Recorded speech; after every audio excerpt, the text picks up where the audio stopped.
Boker Tov. Non, hein. On est aujourd'hui le 19 du mois de décembre, jeudi, de l'an de grâce 5785, et nous sommes le 18 du mois de Kislev. Shiur ce matin. Alors on y va, acheté pour ce jeudi par Ilan Da'an. Shachem Bevechoto Bechol Asherlo. Shiur acheté pour l'élévation de l'âme de son grand-père Shalom Ben Luna. Roi Hashem Tenacheno Began Aiden Elion Bechol Asherchovi Mimo Bichlal Aracham Yisrachot. Vechen Yehiratson Venomar Amen. Shiur offert par la famille Da'an, ainsi que pour la protection chez le Kol HaChayim, libération de tous les autres refouach lema, de tous les blessés, les malades, et la venue du Mashiach très vite. Il est un peu en retard le Mashiach, on peut dire. Situation pas simple au sein de la société israélienne et dans le monde entier pour les Juifs. Vraiment, on a vraiment besoin de lui, du Beth Amikdash, du Shalom, de la Shalva et de l'étude de la Torah que je me permettrai de partager avec vous. Donc pour l'élévation de l'âme chez la Shematov, Shalom Ben Luna, tu m'as demandé aussi qui? Taya Bat Kweka. Oula, ça c'est pas de Pologne, hein, c'est... Rabbi Haïtam Lomet, c'est évident, mais lui, il n'a pas besoin qu'on le cite. C'est lui qui nous bénit dans le ciel. Baruch Hashem, Baruch Hashem, Tenachen, Ambegan Aiden, Elion, Vechol Ashorvim, Imam. On part avec un sujet avec une des plus grandes lumières du judaïsme. Qu'est-ce que tu as, Tzadik? Non, on dit Mishpat et on dit Lomet, donc il faut savoir.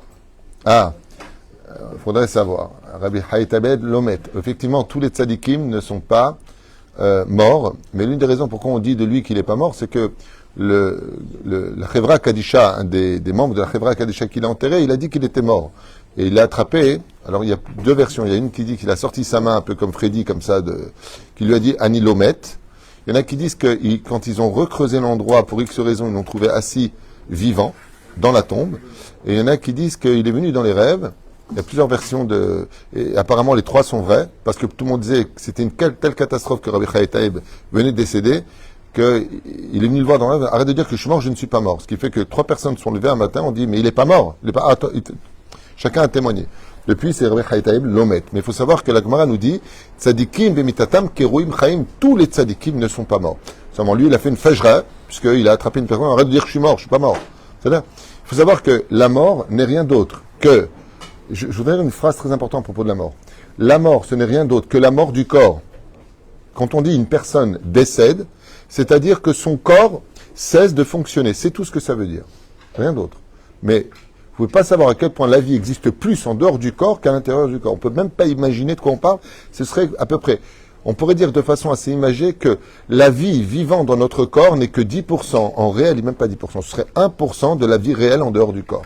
Parce que le corps nous limite quelque part à la dimension réelle à laquelle appartient l'âme de la personne qui est à l'intérieur.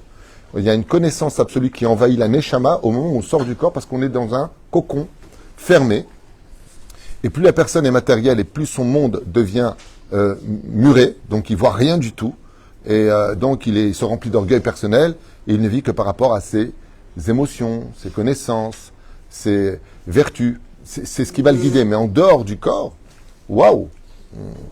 Je ne sais pas si tu connais ces gens qui sont assez souples, ils font 2 mètres de haut, ils rentrent dans une petite boîte de 50 sur 50. Tu connais ça, ce truc-là? Il sort une jambe, après il sort. C'est un peu ça, c'est une mauvaise image, hein, quelque part, c'est une mauvaise métaphore, mais c'est un peu ce qui se passe quand l'âme sort du corps. C'est quelque chose de tellement grand, tellement puissant, tellement infini, qu'il voit tout. Il n'a pas besoin de tourner la tête pour voir ce qu'il y a derrière. Tout est face à lui, tout est clair, il n'y a pas de question. Parce que toutes les réponses sont évidentes. Tu ne peux pas dire à un mort, est-ce que Dieu existe? Après, chacun va l'appeler comme il le voudra. Les démons aussi, quand une personne décède, ils prennent une figurine. Comme ça, il est marqué dans le livre depuis des années, hein, des siècles. Ils viennent et puis ils font passer pour telle personne de telle religion. Ce qui fait que la personne revient en disant, j'ai vu un tel. En réalité, il n'a rien vu du tout. Il a simplement vu un démon qui se moque de sa tronche, c'est tout. Comme ça dit dans la Kabbale, hein, c'est marqué comme ça noir sur blanc. Et pourquoi? Parce que l'homme est emmené là où il veut aller. En d'autres termes, l'épreuve, comme c'est marqué dans la paracha de Réé, je vous mettrai à l'épreuve avec des faux dieux, de faux prophètes, de faux rêveurs. C'est marqué comme ça dans la Bible, hein, c'est pas de moi. Pour voir si vous restez fidèles à la Torah et les mitzvot. Donc, en réalité, il n'y a que le vrai mort qui peut en parler. Tov. Bon, on irait Be'achad, Bezrat Hashem, pour ce shiur, pour l'élévation de l'âme de Shalom Brachat Tzadik, Hashem Atov, Shalom Ben Luna, Rabbi Chaim Ben Attar, alors une des plus grandes lumières de l'histoire juive aussi, Rabbi Chaim Ben Attar, le Roi Chaim HaKadosh, duquel le Baal Shem Tov, contemporain d'ailleurs, avait dit de lui qu'il était le Mashiach Vadaï. Il n'y avait aucun doute que c'était le Mashiach. Il avait toutes les trounotes descendants du roi David. Seulement, il manquait un mérite pour le peuple. Et le mérite qui manquait, c'est que ces deux tzadikim de deux milieux différents, Sfarad Ashkenaz, eh bien, se retrouvent ensemble. Le Baal Shem Tov avait dit, si j'arrive à rejoindre Rabbi Chaim Ben Attar et qu'on est ensemble, à nous deux, on peut faire venir le Mashiach Perush Hadavar, je peux l'aktir, je peux couronner le Roi Chaim HaKadosh et mettre une fin à toutes ces souffrances d'aujourd'hui. Seulement, il a essayé de le faire, il est arrivé jusqu'à Kouchta en Turquie, il a dû faire demi-tour parce que le Créateur du monde ne l'a pas laissé agir en conséquence. C'était pas le moment. Voilà ce que ça veut dire. Aboniré Bezrat Hashem et l'enseignement de Rabbi Chaim Ben Attar ensemble sur le verset Be'akumu chol bana ve'chol benotav lenachamu vayimaen leitnachem ulla. Sujet très important, le respect des parents. Et là, il y a un message assez puissant, rien que sur ce verset-là. Je ne sais pas si Rabbi Chaim Ben Attar va en parler, mais les frères se sont réunis et regardez bien ce qui est marqué. Le sujet ici présent de la paracha de Vayeshev, donc si vous voulez sur la paracha de la semaine, c'est ce qu'on fait, nous parle de l'effondrement psychologique de Yaakov Avinu quand on lui annonce la perte d'un fils qui est nulle part. Ce qui donne une raison de se consoler face à une situation d'une personne en prison. Quand une personne est en prison, à partir de quand elle commence enfin à se consoler? Quand le procès a eu lieu et qu'on lui annonce pour combien de temps elle en a de prison. 1 an, 2 ans, 3 ans. Quand tu mets une personne en prison et que tu ne sais pas combien de temps il y est, l'une des plus grandes souffrances de nos otages actuellement, c'est pas simplement ce qu'ils vivent, qui est hors de toute pensée. Il y a une photo qui a été prise d'un otage qui vit dans 1,50 m sur 50 cm. Il est plié comme ça, comme un embryon, depuis des mois, sur une paillasse. Mais c'est impensable. C'est impensable. Mais qu'est-ce qu'il y a de pire que ça? C'est que quand tu n'as pas de date de libération, ben, tu n'as plus envie de te battre parce que tu te bats pour un jour, qui est encore un jour et encore un jour. Ça, c'est le problème de Yaakov. Yaakov est venu assez d'émouna pour dire Baruch Daena Emet si son fils est mort. Tout comme Abraham n'a pas hésité à sacrifier son fils, Yaakov Avinu, à Bahir Sheba Avot, le meilleur des trois, le choisi de Dieu parmi les trois, Abraham, Yitzhak et Yaakov, n'aurait pas eu de problème de dire Tom, il est décédé. Baruch Daena Emet. Si lui, il n'y arrive pas, alors nous, on est foutus. Bien sûr qu'il y arrive. Le problème, c'est que il a des doutes. Il le cherche, Beruach HaKodesh, dans le Gan Eden, il ne le trouve pas. Il le cherche dans le Gehinam, il ne le trouve pas. Il le cherche dans le Kafakela, il ne le trouve pas. Il le cherche sur terre, Beruach Kocho, il ne le trouve pas. Il tombe dans une dépression. La dépression, c'est la tristesse. Dès qu'il est tombé dans la dépression et la tristesse, la Shrina se retire de lui. Il y a un double jeu. La première, c'est que Dieu ne s'adresse qu'à des gens heureux. C'est-à-dire, si tu veux trouver Hachem, apprends d'abord à sourire avant de commencer à demander de l'aide de Dieu. Et la deuxième chose, c'est quand même bizarre, hein. Le mec est triste, il dit Hachem, viens me consoler. On lui dit non, on te console qu'à la condition où tu retrouves d'abord la joie de vivre. Ce qui fait que ce qu'il ne faut jamais perdre au monde, c'est l'espoir.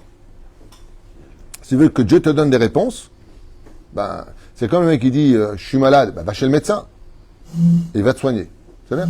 Donc tu vas chez le médecin. Si tu veux trouver Hachem, comme j'avais dit pendant plusieurs reprises dans mes séminaires, bon, Rav Tutu, je veux faire tchouva, c'est bon, par quoi je commence? Je suis par un sourire. Non, soyez sérieux. Je suis sérieux. Même toi, Jérémy, tu m'avais posé la question à l'époque sur le banc là-bas. Tu m'as dit, par quoi je commence? Il y a 3 ans, c'est ça? 3 ans? J'ai dit d'abord, apprends à être heureux. Apprends à être heureux. Imagine, tu tapes chez quelqu'un, il t'ouvre la porte avec une tranche de tchabéav. Qu'est-ce que tu fais?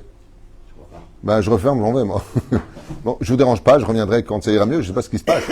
Ainsi, le Créateur du monde, dès qu'on est triste, la Shrina s'en va. C'est pour ça que le roi Shaoul demandait constamment, à l'époque, à David Ameler, qui a-t-il Liot Meler, qui devait être roi, de jouer de la musique. Pourquoi? Parce qu'il disait tout pour la musique. C'est-à-dire, Perouche Adavar, que quand on écoute de la musique, Zemenachem et Alev, et c'est pour cela qu'il retrouvait le sourire. Dès qu'il avait le sourire, il retrouvait le roi HaKodesh. Le roi HaKodesh ne peut venir, cette révélation divine, qu'à celui qui est heureux. Ce qui fait que la plus grande des mitzvahs dans ce monde, c'est la joie de vivre. Mais attention, ça peut devenir la pire. C'est la joie de vivre dans la Torah et les mitzvot, pas la joie de vivre dans les discothèques et avec les gonzesses. Chas v'shalom. L'osé. La joie de vivre dans la Sitra des Gdusha, c'est beaucoup plus élevé que quelqu'un qui serait beaucoup plus religieux avec une tranche de Tchabéav. À tel point que Rabbeinu Nachman disait arrêtez de mettre chez vous des photos de tzadikim avec des tranches de Tchabéav. Ça donne pas envie de faire teshuva. Tu rentres chez quelqu'un, tu vois un rab, il est comme ça, il est comme ça. On dit ils sont malheureux. Hein? Un rab, sa mère. C'est dans la Torah, sois heureux. Azpo, Yaakov Avinu alav shalom ne se remet pas. Le texte ici vient nous apprendre que les frères ont décidé avec Yehuda de se réunir avec tous les enfants, les petits-enfants, autour de Yaakov, pour lui montrer que, oh, c'est l'air, t'as perdu un fils, mais nous, on est là. Regarde ce qui est devant toi. Voilà de quoi nous parle le verset. Maintenant, on va voir ensemble, parce que je ne l'ai pas fait, ce que dit Rabbi Chaim Ben Attar. Nilmad be'achad, nireh. Maintenant que vous avez le contexte, de quoi est-ce qu'on parle, on peut commencer le shiur.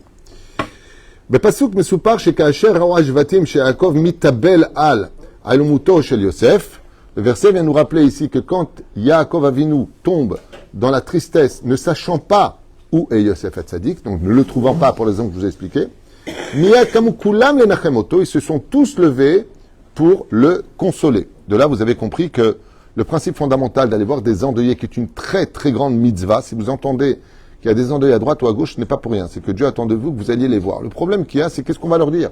Le mec, il a perdu, chas v'shalom, un membre. Ok? Il a perdu sa femme. Ça va aller. Perds la tienne et tu verras si ça ira. De quoi tu parles? C'est ta présence elle-même qui est la consolation. Le fait de dire à une personne, tu n'es pas seul, le fait de venir le voir, ça le console. La présence, l'énergie de la mitzvah, c'est ça la consolation. Enfin, les gens me disent, je vais aller voir des endeuillés, mais qu'est-ce que je dois dire? Je ne dis rien. Juste assieds-toi près d'eux et ne dis rien. Ta présence, c'est la consolation. Je suis présent près de toi. C'est là. Le présent, c'est du mot serpent. Quand tu es présent pour quelqu'un dans les moments durs pour lui, tu retires le serpent qui est en lui. C'est le même lettre. C'est là. Mais des fois, il n'a pas envie que tu restes trop. Hein. Moi, je me rappelle quand j'étais en deuil de mon père, il débarquait à minuit et demi. Ça, je noie. On est venu vous voir de loin. Ben, fallait pas. Hein. Top. Non, c'est vrai, des fois, t'es crevé, quoi. La reine, sachez une chose dans le deuil, le plus dur, c'est pas du tout les 7 jours. C'est après les 7 jours, quand tout le monde est parti, que là, tu commences à réaliser. Les 7 jours sont pas évidents. Et pourquoi? Vous savez pourquoi? C'est une mitzvah de l'Elechem. Quelqu'un m'a posé la question, peut-on manger la viande pendant les 7 jours et boire du vin? Absolument. Il n'y a aucun interdit de boire du vin et de manger de la viande pendant les 7 jours assis par terre. Seulement, il y a un seulement, l'onagou, c'est pas le minag. Mais minadine, ben, qu'est-ce que c'est le fait de consoler une personne? C'est de lui redonner la joie de vivre. Ouais. Qu'est-ce qu'elle fait la viande? Elle donne de la joie. Qu'est-ce que le vin? Elle donne de la joie. Alors toi, tu as le droit de donner de la joie, de consoler, et le vin, non. Aval. Il y en a qui ont des superstitions. Si tu manges de la viande, c'est comme si tu manges, qu'est-ce qu'ils m'ont sorti? Des bêtises. La chair du mort, je sais pas si. À mon avis, ils ont vu trop de films de zombies. À mon avis, ça doit être lié aux zombies. Tu sais, ils mangent la chair. Je sais pas ce qu'ils racontent les gens. Ah, non. Tout de suite, tu attaques les Tunisiens, toi? Il n'y a pas alpidine, écoutez, alpi alacha, est-ce qu'on peut ou pas manger? C'est la question qui m'a été posée avant-hier. Oui, on peut manger. Quelqu'un qui, par exemple, dit, moi, j'ai envie de manger une entrecôte et dans les 7 jours de deuil, on peut lui donner une entrecôte à manger. Seulement, comme personne n'a le minag et comme les gens n'étudient pas comme il le faudrait la Torah, chacun va faire ses commentaires. Quoi, ils mangent de la viande? Oh! Ben oui, il n'y a pas d'interdit. Dis-moi d'où ça sort que c'est interdit. L'onagou. La majeure partie des gens mangent que du poisson. Poisson. Laitage, poisson, ce que tu veux. Aval, un issour. Surtout pendant Shabbat Kodesh, un baiser choum, issour. Il n'y a pas d'interdit de manger de la viande. C'est là. Ok. Pasukir. Et, chez l'Oskerubo, choum divrei nechama le Yaakov. Mais on voit ici, bizarrement, que les frères se sont réunis, mais on ne voit pas de paroles qui sont dites dans la Torah où les frères viennent consoler leur père. Pourquoi, d'après vous, il n'y a pas de paroles? C'est important de prendre la parole quand on vient consoler, de faire un Dvar Torah. De dire Leilu Nishmat et de faire un Dvar Torah. C'est l'endeuillé qui doit d'abord parler. Non, l'endeuillé n'a pas à parler. Ashkenaz, ils font ça? Ah, alors, Qui commence? tu me l'apprends. Je ne sais pas. Chez les Ashkenazim, je ne sais pas. Toi, tu dis que c'est l'endeuillé qui commence à parler. Je ne savais pas. Il commence à parler après, en fait. Donc, chez les Sfaradim, quand on porte le deuil, ni on dit bonjour, ni on accompagne, ni on dit au revoir. On reste à même le sol et on écoute les gens qui viennent. Dans le monde Sfarad, c'est comme ça. Ashkenaz, je ne savais pas. Pourquoi, d'après vous, au niveau du pshat, historiquement parlant, pourquoi les frères ne parlent pas, d'après vous, pour consoler leur père? Bon, on n'a pas le temps, parce qu'ils ont mauvaise conscience, c'est eux qui l'ont vendu. Bon, c'est là, c'était simple à dire, mais je vois que, malgré vos tronches, il n'y a pas de réponse. Ils ont rapporté, ils ont trompé leur père. C'est ce que je viens de dire. La reine, étant donné qu'ils ont mauvaise conscience, Deuxièmement, pourquoi ils ne veulent pas parler? Parce qu'ils ont peur d'engendrer des questions. Tarof, Toraf, Yosef. Ils ont dit, reconnais ici la tunique de ton père. Maintenant, Yaakov Avinu, il a un problème. Vous savez que dans la vie, tout se paye, tout est un boomerang. Je vous l'ai déjà dit 100 fois. Tu fais du bien, ne t'inquiète pas. Au niveau des années, ça reviendra. Tu as aidé quelqu'un, cette même personne ne va pas t'aider. Mais ne t'inquiète pas, 20 ans plus tard, tu auras besoin d'une personne, il y a une personne qui viendra te rendre. Le bien et le mal nous sont rendus automatiquement. Avertissement pour ceux qui font du mal. Sachez que vous le paierez. Il n'y a pas besoin de dire que Dieu fasse justice. Ça viendra automatiquement. Yaakov Avinu, il est mal. Pourquoi il est mal? Parce que quand Yehuda lui a tendu ce vêtement, il lui a dit, est-ce que tu reconnais ici le vêtement de Yosef que tu lui as offert, la tunique? Yaakov, quand il a pris la tunique, il a dit, Baruch Dayan Haemet. Moi aussi, mon père, quand il m'a touché, il m'a dit, tu es sûr que tu es Esav, toi? C'est pas la voix de Yaakov et les mains de Esav. Il a mis une tunique sur lui, un vêtement de peau. Yaakov, il dit, mince, j'ai trompé mon père et je le paye. Mais si je le paye, c'est qu'il me trompe. Alors il a hoché la tête, Yaakov. Pourquoi? Il dit, il a été donc tué Tarof, Toraf, Yosef. Qui c'est Tarof, Toraf? Qu'est-ce qu'on appelle les Torfim? Les lions. Qui lui tend? Yehuda. Quel est le symbole de Yehuda? Le lion. Tarof, il dit, tu te moques de moi. Binyamin, Ze'ev. D'accord? Naphtali, c'est Ayala, c'est une biche. Les enfants d'Israël sont comparés, entre autres, aux animaux. Donc, Mazet Tarof, Toraf, Yosef. Il dit, excuse-moi, mais Dan, c'est le serpent. Il y a des animaux qui ont agressé. Ouais, je sais qui. Mais comme Yaakov est Israël, pourquoi est-ce qu'il ne parle pas avec ses enfants? Parce qu'on a le devoir de juger les kafsrout. Alors c'est compliqué. Yaakov a peur de poser des questions à ses enfants, il a peur des réponses qu'il va recevoir. Eux n'osent pas parler, et c'est ce qu'il dit Rabbi Chaim Ben Atta. Ils sont venus le voir, mais il n'y en a pas un qui a dit un mot. Ils sont restés devant lui plantés. Donc on a pris deux choses. La première, c'est que consoler, c'est montrer sa présence sur place. Et la deuxième chose, qu'ici, ils ont un problème de conscience. Ce qui fait que, à Emet, pour consoler une personne, réellement, et que les mots que tu sors de ta bouche rentrent dans le cœur de l'autre, il faut être passé par son épreuve. Et ça, je vous l'affirme, avec toutes les visites d'endeuillés que j'ai fait, et ayant parlé avec eux, il y a même des gens que ça agace quand ils entendent d'autres personnes parler qui n'ont jamais connu d'épreuve. Ça va aller, vous inquiétez pas, le temps va vous soigner. Mais de quoi tu parles, toi? Tu connais rien, toute ta vie, tu as eu de la chance, de quoi tu parles? Quand quelqu'un a mis des années pour avoir un enfant et que cet enfant part de ce monde, et l'autre il a 10 enfants et tout va super bien, c'est pas une personne qu'on a spécialement envie d'entendre. Comme Rabbi Yochanan, à la vache Shalom, qui avait 10 fils, il les a tous enterrés, il les a tous perdus. Et bizarrement, il a pris, quand est mort son dernier fils, de la tombe, il a pris un os de son doigt. Et chaque fois qu'il venait en consoler, Rabbi Yochanan, il sortait le doigt de son fils, et il disait, ça c'est le doigt du dernier de mes 10 enfants que j'ai moi-même enterré. Dès qu'il disait ça, il dit, alors comment tu t'en es sorti, comment tu es resté dans la Torah, comment tu as gardé ta émouna? C'est intéressant, parce que tu passes par mon épreuve, mais tu passes pas par mon épreuve et tu me dis comment faire. Sois gentil, va t'habiller. Bon, tais-toi, quoi, c'est mieux. Hein? Dépérouché d'abord. Et vous allez voir que Mida Keneged Mida. Qu'est-ce qu'a fait maintenant Yehuda? Il a ordonné de vendre Yosef. Il a rendu triste qui? Combien de personnes sont devenues tristes à cause de sa vente? On n'a pas le temps. 2. Yosef, qui a été vendu, et Yaakov, qui porte le deuil. Ouais. Donc il va être triste sur 2 enfants qui meurent dans la paracha. Tu as rendu 2 personnes tristes, tu vas avoir double raison. Onan et Er meurent dans la paracha. Ces 2 enfants, lui, meurent. Tu n'as pas hésité de mettre ton père dans le malheur, toi-même, tu porteras le deuil. N'oubliez pas ce que vous entendez, Rabotaï. Le plus grand gagnant de ce monde, que ce soit avec la belle-mère, avec ta femme, avec ton mari, avec tes enfants, avec ton patron, avec ton ouvrier, avec l'étranger, avec le voisin, ne fais jamais de mal. Tu peux monter et descendre. Monter et descendre. Tu le paieras. C'est pas la peine de dire je vais me venger. Haine. Moi, je l'ai vécu avec une personne qui m'a fait du mal. J'étais voir mon rave. J'étais vraiment pas content. Une personne qui m'a volé une très grosse somme d'argent, qui m'a fait un sale nom, bon, peu importe. J'étais voir mon rave, Torah. Je ne veux pas réagir selon mes émotions. Un rave, moi aussi. Qu'est-ce qu'il m'a dit? Il m'a dit, ça c'est du Yetzerara, t'occupes de rien. T'occupes de rien. Je vous affirme, la personne, au fur et à mesure des années, ce qu'elle a subi comme épreuve, j'aurais pas pu lui faire plus de mal que ça. Cancer au cerveau, un fils qui prend la porte sur la tête, qui lui fend la tête en... Hachem ishmor virachem. Hachem ishmor virachem. À un tel point que moi, je me suis mis à prier pour que la xéra s'arrête. En davar kazé, assour de l'ehara. Et regardez ce qui se passe ici. Tu as tendu un vêtement, tu as fait de la peine à ton père. Quoi? Ton frère est venu Bémirma. Il est venu, il m'a trompé. Qu'est-ce qui se passe chez Jacob? On le trompe avec un vêtement. Reconnais ici si c'est pas la tunique. Ah, Yehuda, t'as pas eu de problème de rendre ton père triste? Ne t'inquiète pas. Iné, Vakasha. Maintenant, Yehuda, tu tournes les pages du Sefer Torah. Lui, il porte le deuil de 2 enfants. Pourquoi? Parce qu'il y en a 2 qui versent l'âme à cause de toi. Ne fais jamais pleurer une personne. Sois jamais porteur d'une mauvaise nouvelle. Ça, je dis à tout le monde tout le temps dans les cours.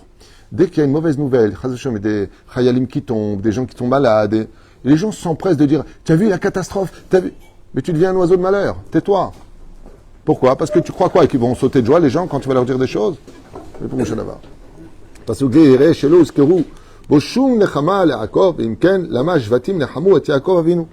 alors pourquoi ils sont venus? Il dit Rabbi Haim Ben Attar pour le voir, le consoler, alors qu'ils disent pas un mot. Mashma Mikan, que la consolation se fait avec des mots. Quand ils ont vu que leur père, Yaakov Avinu, refusait de se consoler de la perte de Yosef, et refuse les consolations, Miyad, Sikmu, Ashvatim, Shavu, Kulam, Yamdu, Yachad, Ifne, Yaakov Aviem, les 12 tribus d'Israël ont dit, on prend nos femmes, nos enfants, nos petits-enfants, et on les amène devant Yaakov. Il y a un très beau message ici. Très très beau message ici qui est fait. C'est un bon plan ce qu'ils ont fait. Ils ont lancé à leur père, papa, tu peux pas pour un enfant perdu condamner toute une famille entière aussi nombreuse que nous. Des fois, j'ai eu cette phrase-là pour une maman qui a perdu sa fille. Et elle m'a dit, j'attends la mort pour la rejoindre. Et je lui ai dit juste une phrase. Je lui ai dit, c'est pas juste. Vous avez des enfants, d'autres enfants et d'autres petits-enfants. Ils ne méritent pas votre vie et votre sourire.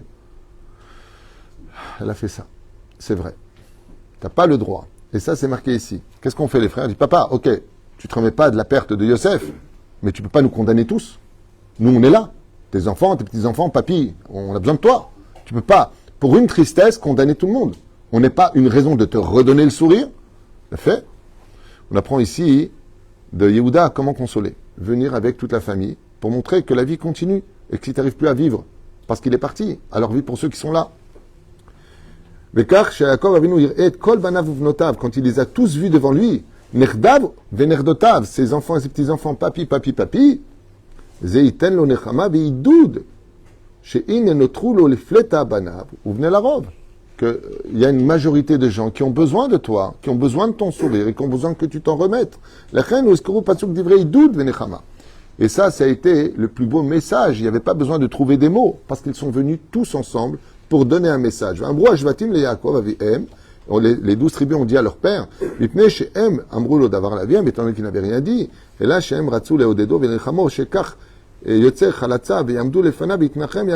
bon, il revient sur ce que je viens de dire, que si tu n'as plus la force de vivre parce que tu n'as plus Yosef, n'oublie pas qu'on est tous présents et qu'on a besoin de toi nous aussi. Et donc il posera la question, Rabbi Haim Ben Attar, est-ce que ça a consolé Yaakov Avinu? Pose la question, dans les textes, absolument professeur, non. Yaakov Avinu portera le deuil jusqu'au jour où Serach bat Hacher, la fille de Hacher qui jouait du violon ou de la harpe, peu importe, s'est mise à chanter, Yosef est vivant, il vit en Égypte. Le vivant, ça veut dire il est resté tzaddik malgré le fait qu'il vit dans la Touma. À quoi ça ressemble l'épreuve de Yosef? C'est comme tu dis à un homme, va dans l'eau et ressort sec. Possible? Impossible. C'est impossible d'aller en Égypte sans fauter. Yosef Hatzadik, c'est pour ça qu'il s'élève au-dessus des tribus, il monte dans les sphirotes. Et il dit comme ça. Rabbi Haim Ben Attar répond, est-ce que oui ou non il s'est remis grâce à cette intervention?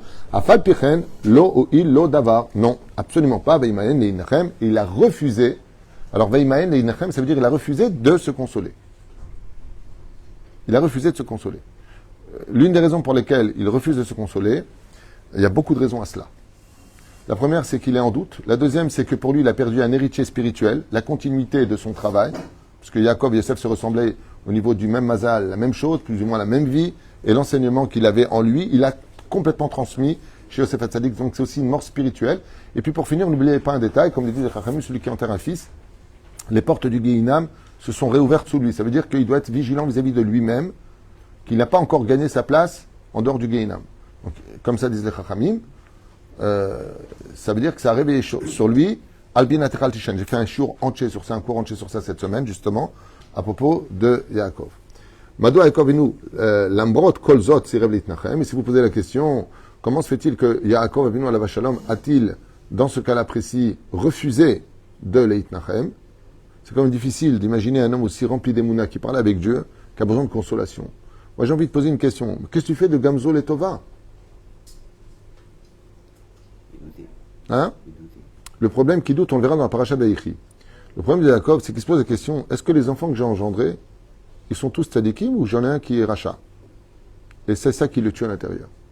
Comme il ne le trouve pas nulle part et que les frères refusent de lui raconter, Yaakov il dit, je ne comprends pas, j'ai envoyé pour vous voir. Comment se fait-il que vous n'ayez pas de nouvelles? Vous avez trouvé une tunique. Je pour ma choulo taquine. Ils savent qu'il y a quelque chose qui n'est pas... Et pourquoi? Parce que Akadosh Baruch Hu qui s'est mêlé à la vente de Yosef aveugle Yaakov de la réalité. Il dit, pourquoi on cherche à me cacher la vérité? C'est qu'il y a un problème. Et c'est le problème principal qui engendre chez Yaakov Avinu ce désarroi. Yeshiv Alkar. Oh! Et le Rav Ovadia Yosef d'ailleurs avait lui-même rapporté cette même explication. Kol Yeled ou Olam Bifnei Atzmo. Chaque enfant est un univers par lui-même. On ne dit pas j'ai 10 enfants. On dit j'ai un enfant fois 10. Pourquoi? Il dit parce que chaque enfant est un monde par lui-même. Chaque enfant est précieux. C'est pas j'ai un groupe d'enfants. J'ai 10 Yahalomim. 10 diamants. Et les karmar ish vechayav. Kol Yehudi ou olam bifnei atzmo. Avan ekav. Et là, ça répond pourquoi. Qu'est-ce qu'ils ont dit les frères? Ben, vis pour nous, regarde, on est tous là, papa. Ils ne vous avez pas compris. Il n'y a pas de mesure et il n'y a pas de poids. C'est pas parce que vous êtes là que je peux l'oublier lui. C'est pas parce que je préfère lui. C'est parce que chaque enfant est irremplaçable. Chaque enfant est un monde par lui-même. C'est comme quelqu'un, on lui dit, t'as plus le pouce. Bah, t'as quand même 4 doigts. Il dit, mais la fonction du pouce était unique. C'est grâce à elle que je tenais les autres. Mais la reine, étant donné que chaque enfant est unique, on vient de nous apprendre au niveau du Rabbi Chaim Ben Attar, ainsi que le Rav Ovadia Yosef, il avait ramené, que c'est pas que Chaz Shalom, on voit pas les autres. Est-ce que Yaakov, il avait besoin de cette moralité de lui dire, elle est encore de la famille pour qui vivre? Et là, Pérouche Davar, que la personne que j'ai perdue est une personne qui était unique et que je me dois de porter le deuil pour lui parce qu'il est unique. Et non pas parce que maintenant, je vais passer dans les mesures de j'en ai quand même d'autres pour vivre. Mais badaï que à la fin, on verra que chaque enfant est unique. Et c'est pour ça que Yaakov Avinu perpétuera cette même pensée en bénissant chaque enfant personnellement sur sa caractéristique, son rôle à jouer au sein des 12 tribus d'Israël. Et surtout que Béhémet, on n'oublie pas que chaque enfant pour nous est unique. C'est comme si que tu me disais, j'ai un problème avec mon enfant, je dis, mais les autres sont bien. Ça ne me résout pas le problème. Le mec, il a un panari dans le pouce gauche, je lui dis, mais ça va, tu as 9 doigts qui vont bien. En attendant, il faut quand même soigner le pouce gauche. Ainsi donc, vient la Torah, en tout cas Rabbi Chaim Ben Attar, nous apprendre que Yaakov voyait ses enfants comme étant chacun unique.